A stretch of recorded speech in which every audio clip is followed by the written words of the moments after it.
Hi guys, வணக்கம். Welcome to MrsSamalayarai. நாம் இன்றைக்கி பார்க்க போகிற ரெசிபி என்னென்னா தீபாவளி ஸ்பெஷல் ஒரு சூப்பரான அல்வா தாங்க பார்க்க போகிறோம். பாம்பே கராச்சி அல்வா எப்படி இன்றைக்கி பண்ணுறதுன்னு பார்க்கலாங்க. இது இந்த பேக்கரி ஸ்டைலில் நல்லா சூவியாக நம்ம சூப்பராக இன்றைக்கி ரெடி பண்ண போகிறோம். எப்படி பண்ணுறதுன்னு பார்க்கலாம். அதுக்கு முன்னாடி நம்ம சேனல் இப்போ தான் ஃபஸ்ட் டைம் வரீங்கன்னா மறக்காமல் சப்ஸ்கிரைப் பண்ணிக்கோங்க. இந்த கராச்சி அல்வா பண்ணுறதுக்கு ஃபஸ்ட்டு ஒரு மிக்சிங் பவுல் எடுத்துக்கலாங்க. அதில் ஒரு கப் கார்ன்ஃப்ளவர் மாவு இருக்கு இல்லையா, அதை சேர்த்துக்கலாம்.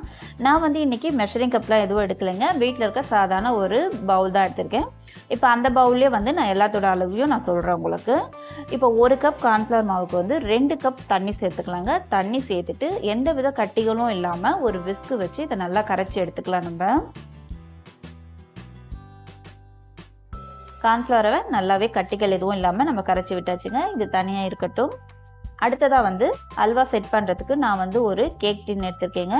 அதில் நெய் தடவி நான் வச்சுருக்கேன். நீங்கள் கேக் டின் தான் எடுக்கணும், இந்த மாதிரி ட்ரே தான் எடுக்கணும்னு கிடையாது. வீட்டில் இருக்க சாதாரண ஒரு டிஃபன் பாக்ஸ் பிளேட் கூட எடுத்துக்கலாம். இப்போ இதுவும் இருக்கட்டும். அடுத்ததாக ஸ்டவ்வில் ஒரு அடி கனமான ஒரு பேன் வச்சுருக்கேங்க. அதில் 2 கப் சர்க்கரை எடுத்திருக்கேன். 1 கப் கார்ன்ஃப்ளவருக்கு 2 கப் சர்க்கரை கரெக்டான இனிப்பு சுவையோடு இருக்குங்க. இப்போது இந்த சர்க்கரை கரையறதுக்கு 2 கப் தண்ணி சேர்த்துக்கலாம். இந்த அல்வா செய்கிறதுக்கு தண்ணியோட அளவுன்னு பார்த்தா 4 கப் தண்ணி நமக்கு கரெக்டாக இருக்கும். இப்போது இந்த சர்க்கரை நல்லா கரைஞ்சி நமக்கு கொதிச்சு வரட்டும். பாகுப்பதம்லாம் எதுவும் தேவையில்லைங்க. இந்த சர்க்கரை கரைஞ்சி இந்த அளவுக்கு கொதிச்சாலே போதும். பாருங்கள், கரைஞ்சி நல்லாவே கொதிக்க ஆரம்பிச்சிடுச்சு.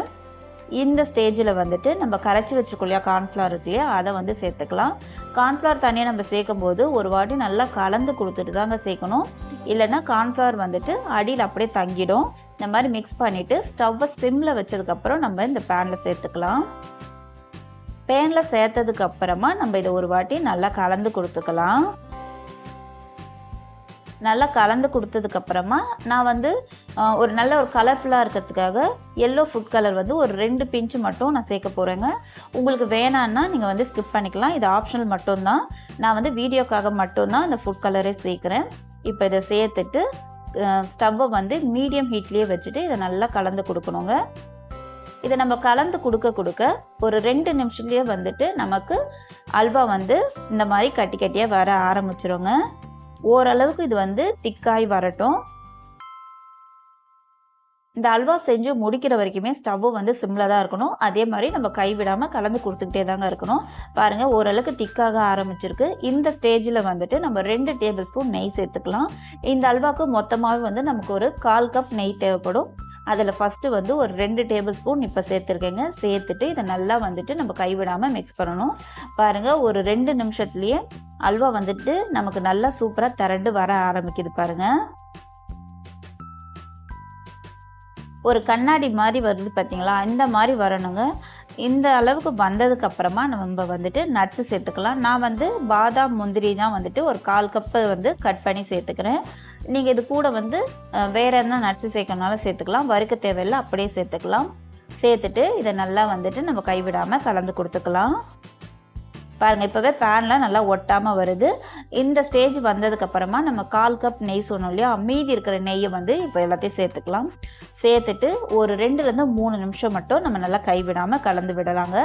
இந்த நெய் இந்த அல்வா மொத்தமாக இழுத்துக்கும். இழுத்துட்டு கொஞ்ச நேரத்தில் அந்த அல்வா அந்த நெய்யை ரிலீஸ் பண்ணும், அந்த வெளிவிடும். அப்போ வெளிவிட ஸ்டேஜில் நம்ம ஸ்டவ் ஆஃப் பண்ணிடலாங்க.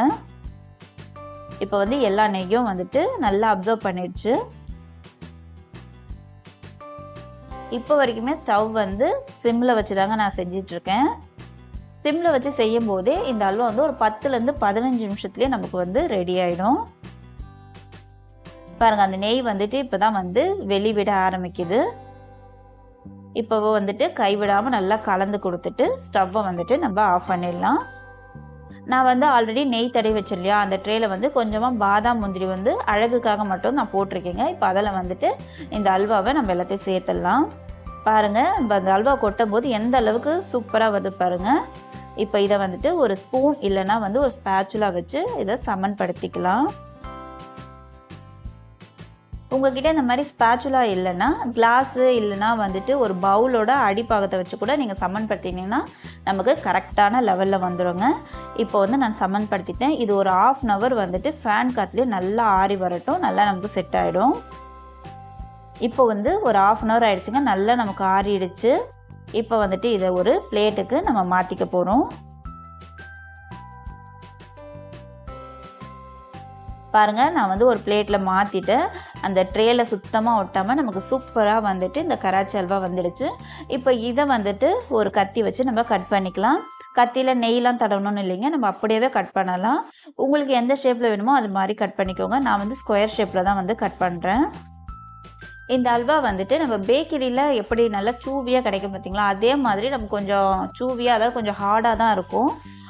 ரொம்ப ரொம்ப டேஸ்ட்டாக இருக்குங்க. இதை செய்யறதுக்கும் நமக்கு ரொம்பலாம் டைம் எடுக்காது. 10லேருந்து 15 நிமிஷம் தான் நமக்கு ஆகும். பாருங்கள், சூப்பரான கராச்சி அல்வா நம்ம வந்து ஈஸியாக அது வீட்டிலேயே வந்து ரெடி பண்ணிட்டோம்.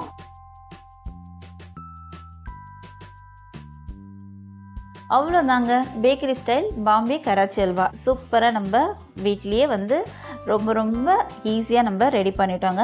இதே அளவுகளோட நீங்களும் வந்து கண்டிப்பாக வீட்டில் ட்ரை பண்ணி பாருங்கள். அதுவும் இந்த தீபாவளிக்கு நீங்கள் கண்டிப்பாக செஞ்சு பாருங்கள். செஞ்சு பார்த்துட்டு உங்களோட ஃபீட்பேக்கை கண்டிப்பாக சொல்லுங்கள். வீடியோ பிடிச்சிருந்தா நம்ம சேனலுக்கு மறக்காமல் சப்ஸ்கிரைப் பண்ணிக்கோங்க. கூடவே இந்த வீடியோவுக்கு லைக் பண்ணிக்கோங்க. அதே மாதிரி ஷேர் பண்ணுங்கள். தேங்க்ஸ் ஃபார் வாட்சிங்.